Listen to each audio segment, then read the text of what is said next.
Several local first responders, including a local basketball coach, are being hailed as heroes following an accident during a Marion pool party. According to family, a girl who goes by the nickname of Kale was swimming in her uncle's pool when she went underwater and did not come up. That is when a family member jumped into the pool and recovered Kale. A group of children who were also swimming raced over to a neighboring home to request help. West Frankfort Redbirds basketball coach Pete Gordon was that neighbor. And I was just laying on the couch, watching some TV, and I heard the kids start yelling, and which is, again, not too untypical. We hear them playing all the time, but I did get up and see what they were yelling about, and as soon as I opened the front door, my son Banks yelled that his friend's cousin was drowning in the pool.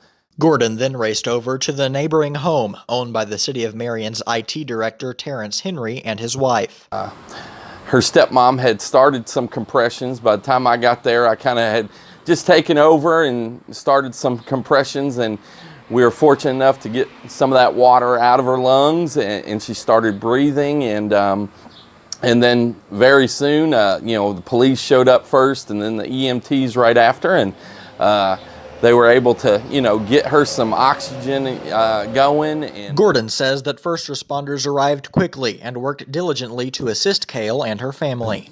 Basically, with the kids, my sister-in-law, and Pete, and then the first responders and stuff that showed up really saved her life. I mean, every second counts, and all they would have taken was for someone to panic.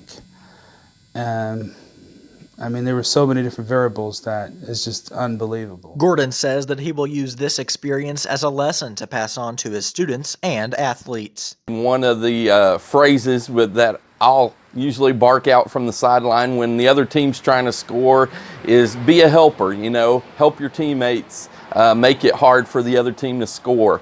And that's, a life lesson that we certainly want to teach our kids, whether it's my students or, the kids that I coach, is always, be a helper. You never know when your number's going to be called to help. Henry says that Kale was flown to a St. Louis hospital and is expected to make a full recovery. Kale's mother and father wish to extend their gratitude to all of the first responders who took hold of the situation and to everyone who helped to save their daughter.